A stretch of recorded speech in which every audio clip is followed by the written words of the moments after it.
विश्वानि देव सवितर्दुरितानि पराशुभ यद्भद्रं तन्नाशुभ। ॐ शान्ति शान्ति शान्तिः। ॐ सर्वेभ्यो नमः। ॐ श्री गुरुभ्यो नमः। ओम श्री परमात्मने नमः। वैदिक संस्कृति के इस अंक में आप सभी का स्वागत है। आज चर्चाओं को आगे बढ़ा रहे हैं, एक नए प्रसंग को ले रहे हैं। हमारी संस्कृति अनेक ज्ञान परंपराओं का भंडार है। वेद वेदांगों के विषय में, उपांगों के विषय में हम जानते हैं। ऐसे कहते हैं ना, वेद वेदांग उपांग सांगोपांग अध्ययन करना चाहिए। उन विषयों को भी लेंगे आगे, बीच बीच में लेते रहेंगे। आज सांख्य दर्शन के कुछ महत्वपूर्ण बिंदुओं पर चर्चा करेंगे। प्रथम तो इसका नाम सांख्य दर्शन ही क्यों है? सांख्य संख्याओं के विषय में बताता है, इसलिए सांख्य है। सांख्य दर्शन कौन सी संख्या के विषय में बताता है? इस पूरे जो पिंड है ना, शरीर आत्मा परमात्मा तक, वो सारा एक विवरण प्रस्तुत करता है कि कैसे ये बना है। तो ऐसे 25 तत्वों का 25 एलिमेंट्स समावेश करके बताता है। तो उसके आधार पर इसको सांख्य दर्शन कहा। महर्षि कपिल ने इसको लिपिबद्ध किया, इसका ज्ञान दिया। जब भी कोई विषय आता है तो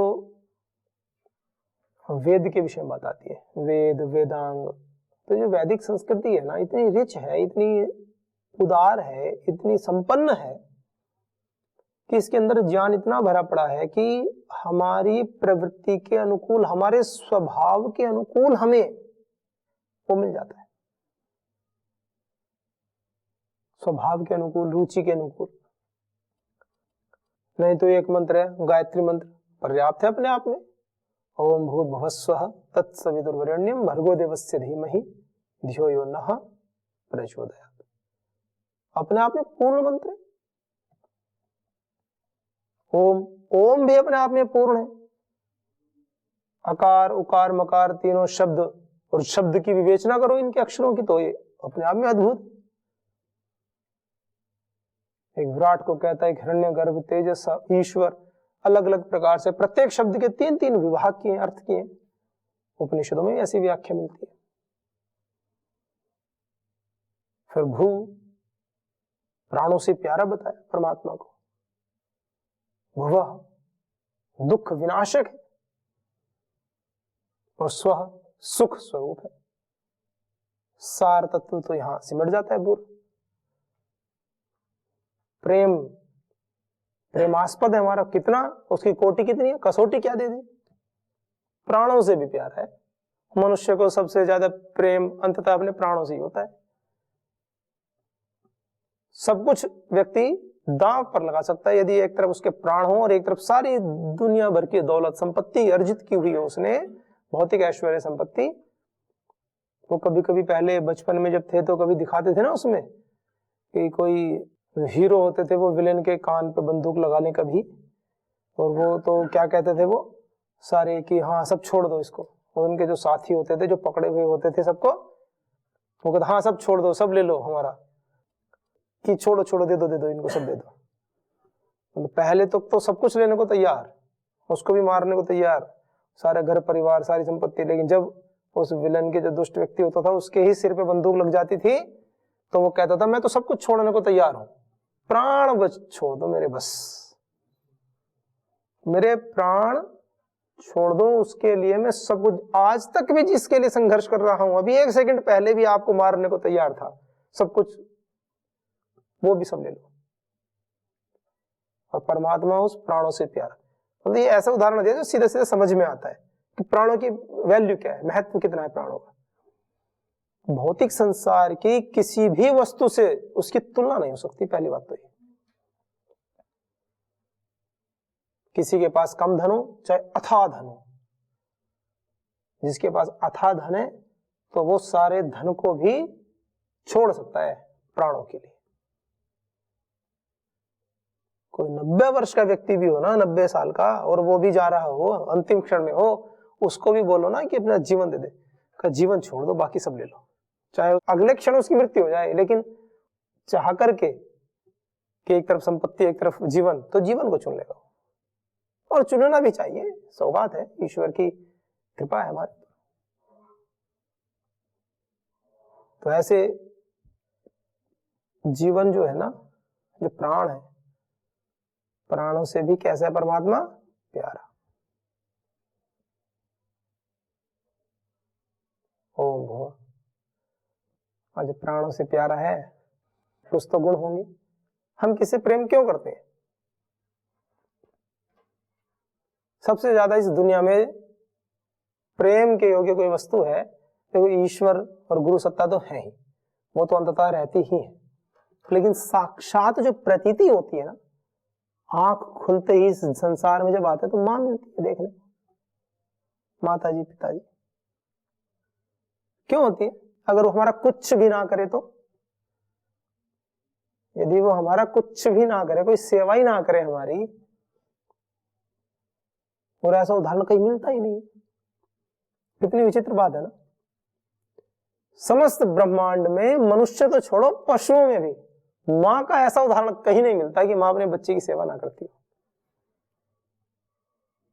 जब तक बच्चा अपने पैरों पर खड़ा होकर के ठीक ठीक उड़ने नहीं लग जाता, तब तक सेवा करती है उसकी।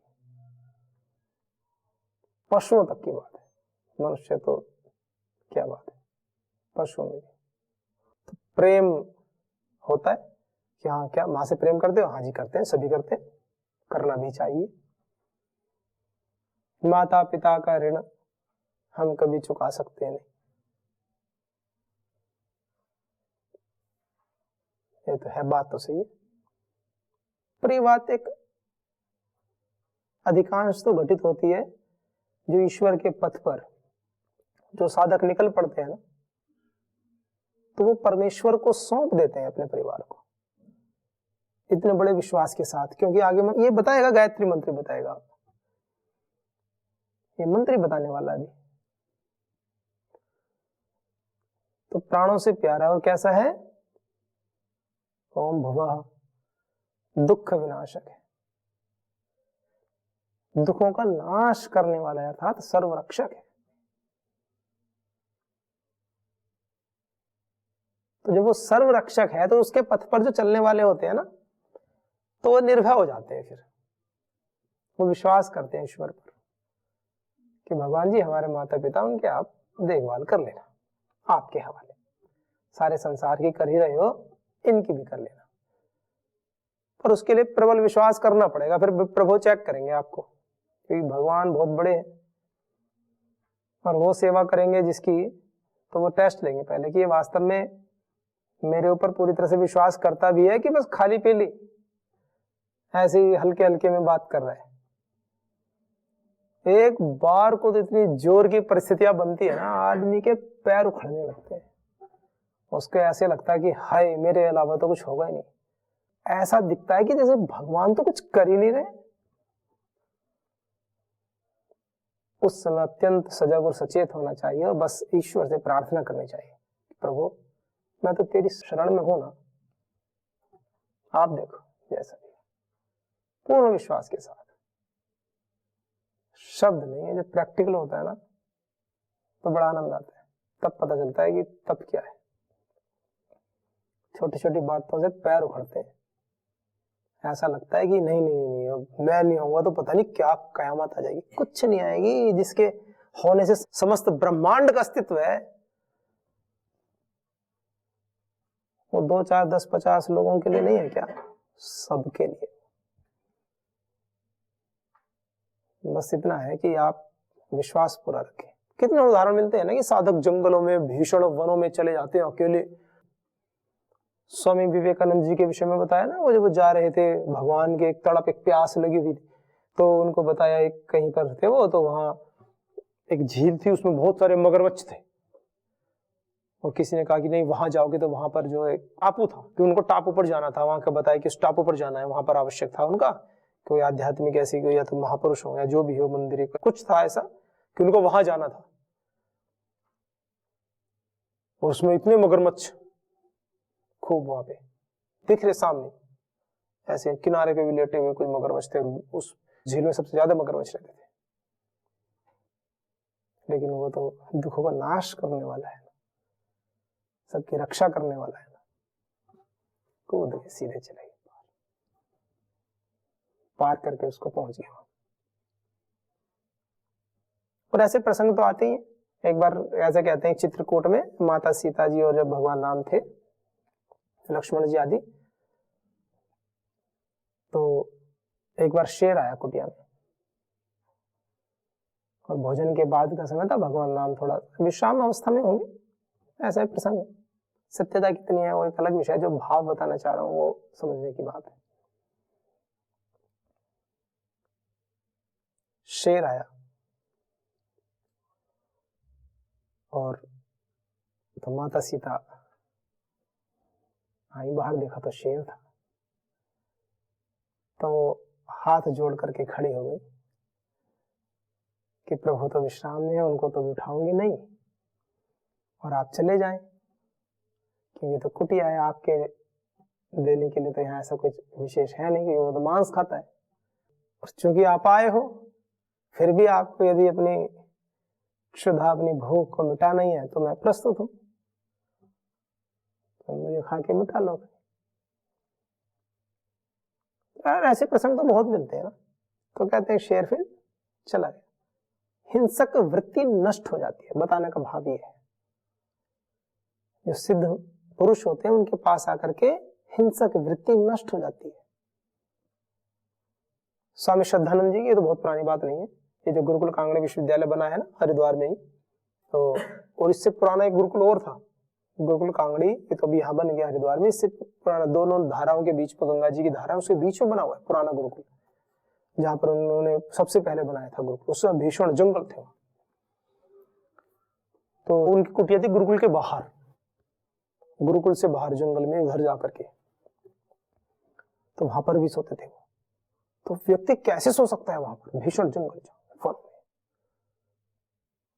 कुछ तो था।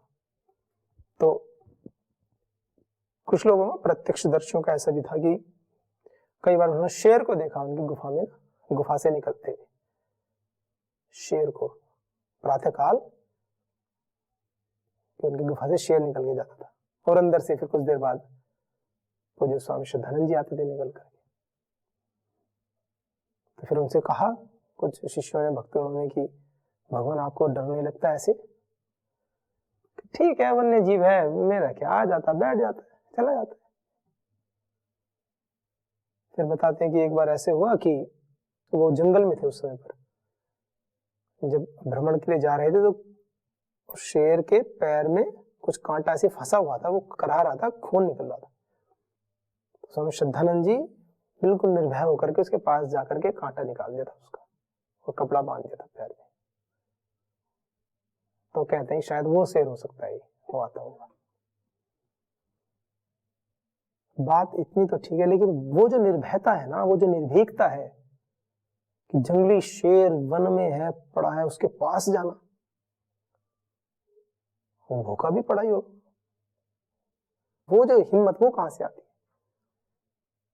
जो हिंसक पशुओं पर भी दया करने की जो भावना है, और जो भाव है कि वो अपनी हिंसक वृत्ति को त्याग दे, उसको थोड़ी पता है कि मेरा कांटा निकालने आ रहे, डर सकता है।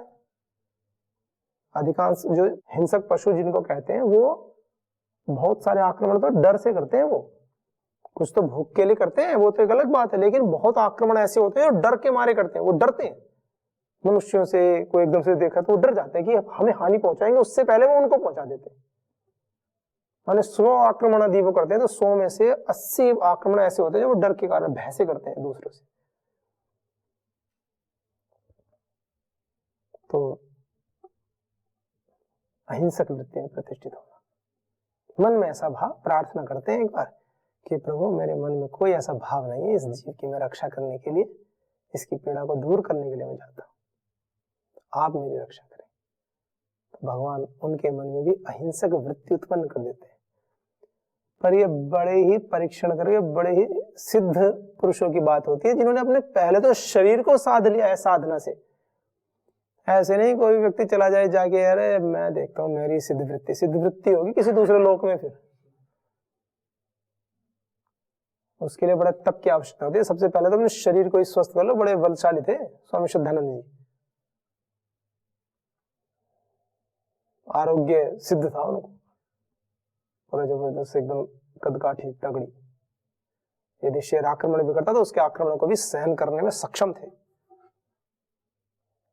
ऐसे नहीं थे कि बस शेर ने दहाड़ मारी और गिर जाते, पूरे बलवान भी थे। एक बात जो बताना चाह रहा हूं वो है कि अपने मन के भावों से, अपनी आंतरिक शक्तियों से, अपनी तप से, अपनी साधना से सम्मुख जो व्यक्ति है उसके भी हृदय की जो भावनाएं हैं, जो मन के विचार हैं, जो विकार हैं, उनको भी सात्विकता में परिणत कर देना, ये है तप। झगड़े हो जाते हैं छोटी छोटी बातों में, जिन्होंने मैं उल्टा बोल दिया, उन्होंने मैं सीधा बोल दिया। एक तो बोलने वाले का दोष, एक क्यों बोल दिया। कोई समस्या कार्य करने में हो रही है तो मना कर दो ना प्रेम से हाथ जोड़ के कि भाई नहीं हो रहा हमसे काम, किसी का क्यों दिल दुखाना। कुछ तो एक दो ऐसे भी होते हैं, मतलब इस आध्यात्मिक पथ पर चलते हुए भी दिल दुखा देते हैं ऐसे नहीं। बहुत ही विनम्रता, बहुत ही शालीनता, बहुत ही सज्जनता के साथ माने एक गुरु तो खैर ज्यादा बड़ी बात हो जाएगी, अपने एक पिता का भाव, एक बड़े भाई का भाव ये रखना हमेशा। हमसे किसी को कोई दुख ना हो, एक तो ये भाव। इस भाव में हम रहेंगे तो हम विधि तो कर नहीं सकते। मान लीजिए कोई व्यक्ति है, कोई अनुशासन का पालन नहीं कर रहा है और आपने ये मोड अपना रखा कि हमसे किसी को दुख ना हो, तो आपको ये समझना पड़ेगा कि दुख ना देने की परिभाषा क्या है। कोई बिस्तर में पड़ा हुआ सो रहा है सुबह के 7 बजे तक और आप सोचो कि इसको दुख ना दे, उठाएंगे तो दुख होगा, ये परिभाषा नहीं है। इसका मतलब आपका ज्ञान गलत है। उसको तो 4 बजे उठाना ही है, वो उसके लिए सुख है, और उसको सोते हुए छोड़ देना भले ही उसकी इच्छा हो, चाहे वो कहे नहीं नहीं हमें दुख हो रहा है, उसको दुख होता है, वो वाला दुख देना चाहिए उसको। जिसको वो दुख मान रहा है वो दुख नहीं, वो आलस्य का त्याग है, उसकी सहायता है। वो आलस्य का त्याग नहीं कर पा रहा है तो वो तो हम उसकी सहायता कर रहे हैं, वो भले कुछ भी कहे। पर हमें वो कार्य करते हुए कभी अपने मन में क्रोध नहीं लाना, कभी अपनी वाणी को दूषित नहीं करना, कि भगवान के लिए कर रहे हैं ना सब काम, तो प्रभु के लिए जब काम कर रहे हैं, प्रभु के पथ पे चल रहे हैं, कठोरता से बोलना, वाणी का दुरुपयोग करना तो होना ही नहीं चाहिए। माता पिता भी अपने बच्चों को, कुछ तो ऐसे परिवार हैं घर से निकाल देते हैं, कहते तुझे बात करने की तमीज नहीं, पिताजी से कैसे बात करते, ऐसे ऐसे बोलते। तो ये तो संस्था है, आध्यात्मिक संस्था, यहाँ तो हमें प्रतिपल प्रतिक्षण परम श्रद्धेय श्री स्वामी जी महाराज, परम श्रद्धेय श्री आचार्य श्री जी का स्मरण करते हुए, और प्रभु का स्मरण तो करना ही है, उनके लिए तो चल ही रहे हैं इस पथ पर, हमेशा बहुत ही शालीनता से पेश आना है। और जिसको जिस भी कार्य में लगाते हैं उसको बहुत ही सज्जनता से, बहुत विनम्रता से, बहुत ही करुणा के साथ आगे बढ़ाना है। और यदि साधना की आवश्यकता है, आपको लगता है नहीं होता है ना, तो उसमें कोई जबरदस्ती नहीं होती किसी के साथ कभी भी। हर जगह की बात बता रहा हूं, तो वहां पर सभी को विनम्रता से कह दो कि मेरी सामर्थ्य अभी इतनी नहीं हुई है कि मैं इसको कर सकूं। उसका निर्धारण बड़े करेंगे ना, वरिष्ठ करेंगे ना, वो देख लेंगे किसकी कितनी सामर्थ्य। तो इसमें सदैव सजग रहना चाहिए। क्या होता है ना, धीरे से कार्य में लगाते किसी को, 1 2 4 10 दिन बाद वो फिर पुराना स्वभाव लौटने लगता है। उसी को तो तोड़ने आए हैं, उन पुराने अभ्यासों को, उन पुराने विकारों को, उनसे ही तो छुटकारा पाना है। पुरुषार्थ इसी का तो नाम है। पुरुषार्थ होता है जो पुराने अभ्यास हो चुके हैं, जो हमारे कांटे नहीं कट रहे हैं, जो हमारे इस पथ की सबसे बड़ी बाधा है, उनको ज्ञान पूर्वक, इच्छा न होते हुए भी उनको दूर कर देना अपने शरीर से। और इच्छा तो करनी पड़ेगी क्योंकि इस पथ पे चल रहे हैं, क्योंकि अच्छा कार्य तो महाराज श्री बोलते हैं ना, इच्छा न होने पर भी करना चाहिए, और खराब कार्य, बुरा कार्य तो इच्छा होने पर भी कभी नहीं करना चाहिए।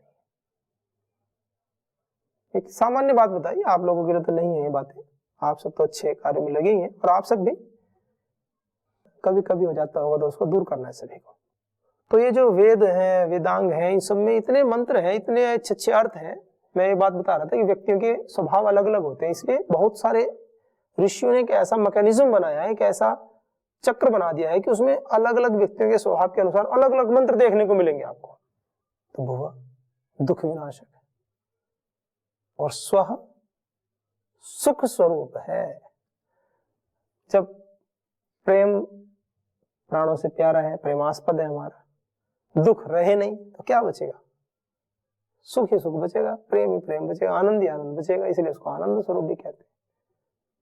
सार तो इन तीन में होगा। इसको महाव्याहृति मंत्र भी बोलते हैं, ओम भूर्भुवः स्वः, इतना ही बस। अब मैं सब कुछ कह दिया इस मंत्र में, फिर इतने सारे मंत्रों के बनाने की आवश्यकता क्यों है? क्योंकि एक रोज बैंगन ही खिलाते रहो, रोज लौकी खिलाते रहो, रोज पनीर खिलाते रहो, रोज छोले खिलाते रहो, तो एक चीज खाने से किसी को तो अच्छा लगेगा, लेकिन सबको तो नहीं लगेगा, और एक दिन उनसे भी रुचि सी होने लगेगी। इसका टेस्ट बदलता रहे। भोजन तो रहे, मंत्र तो रहे, भगवान के प्रति भक्ति वाले मंत्र तो अवश्य रहे, स्तुति प्रार्थना उपासना तो रहे, थोड़ी चेंज होते रहे, थोड़े थोड़े से कभी कभी टेस्ट चेंज होता है ना, तो ऐसे। तो इसलिए ऋषियों ने सभी के हिसाब से अलग अलग मंत्रों में अलग अलग गुणों के, ईश्वर के भी अनेक गुण है ना, एक गुण तो है नहीं भगवान जी, तो जैसे जैसे कार्य होते हैं उनके गुणों के अनुसार भी बहुत सारे नामों में, बहुत सारे कालखंड में, बच्चे होंगे तो अलग मंत्र पसंद आएंगे, बड़े हो जाएंगे तो और अलग आएंगे, और बड़े हो जाएंगे तो और अलग आएंगे, और थोड़े बुजुर्ग हो जाएंगे 70 वर्ष की अवस्था में, ब्रह्मचारी हैं तो 100, 125, 150 तक की अवस्था में जाएंगे तो और अलग मंत्र आपको पसंद आएंगे, जो और अध्यात्म के अत्यंत निकट और गंभीर अर्थ को बताने वाले होते हैं। युवा अवस्था में अलग मंत्र पसंद आएंगे, अस्मा भवतो नस्तनो, हमारा शरीर वज्र के समान हो, ऐसे। ब्रह्मचर्य तपसा आचार्य प्रति, ब्रह्मचारी अपने तप से जो है आचार्य को करता है। अब 120-30 साल की आयु में थोड़ी ना तप वाले मंत्र याद करोगे ज्यादा। ये जैसे वैदिक वीर गर्जना एक पुस्तक है अपनी, उसमें है ब्रह्मचारी की प्रतिज्ञा है, समुद्र को बीच से दो कर दूं और धरती को एक हाथ से उछाल दूं, ऐसे हम लोग बहुत वैदिक वीर गर्जना, वैदिक मंत्रों में उत्साह की पराकाष्ठा में जीना है।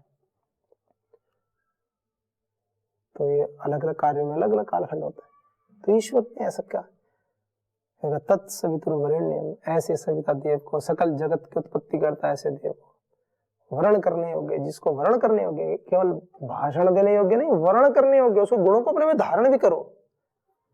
तत्सवितुर्वरेण्यम भर्गो देवस्य धीमहि, उस विशुद्ध ज्ञान स्वरूप, उस पवित्र, उस शुद्ध परमात्मा को, उस देव को, धीमहि, दो अर्थ होते, धारण करना और धीमहि ध्यान से धारण करो, ध्यान के माध्यम से, यम नियम आसन प्राणायाम प्रत्याहार धारणा ध्यान, धीमहि ध्यान से धारण करें, जैसे आप लोग करते ही हो। सब यज्ञ होता है, भजन होता है, फिर गायत्री मंत्र का जाप होता है, शाम को संध्या होती है, फिर जाप होता है, ध्यान होता है। कितनी सुंदर व्यवस्थित दिनचर्या। आनंद को लेते जाओ, बस इधर उधर देखने की कोई आवश्यकता नहीं। मैं, हमारे भगवान, हमारे गुरुदेव, बस हो गया काम। बाकी कार्यों को आगे बढ़ाते रहो, अपने जीवन में उन्नति के सोपान चढ़ते रहो। ऋषियों के नियम, सिद्धांत, कितने सुंदर सिद्धांत बनाए। धियो यो नः प्रचोदयात्। कुछ लोग जल्दी जल्दी में मैं देखता हूँ ऐसे बोलते हैं, धियो यो न प्रचोदयात्। न नहीं है, न का अर्थ करोगे तो पूरा अनर्थ हो जाएगा। धियो बुद्धियों को न हमारी, और न कर दोगे तो ना प्रचोदयात्, शुभ कर्म में प्रेरित करना, और न बोल दिया ना यदि, तो उसका अर्थ हो जाएगा नहीं प्रेरित करे, बुद्धियों को सत्कर्म में प्रेरित ना करे। तो नहा हमारा अर्थ है हमारी बुद्धियों को प्रेरित करे।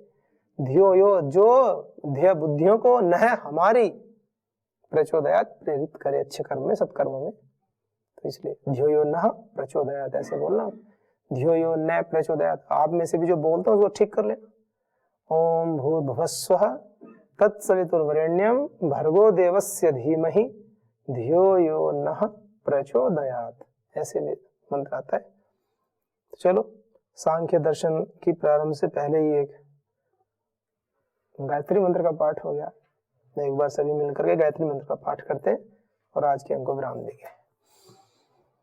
ओम भूर्भुवः स्वः तत्सवितुर्वरेण्यं भर्गो देवस्य धीमहि धियो यो नः प्रचोदयात्। ओम शांति शांति शांति। ओम सर्वेभ्यो नमः। ओम श्री गुरुभ्यो नमः। ओम श्री परम ऋषिभ्यो नमः। ओम।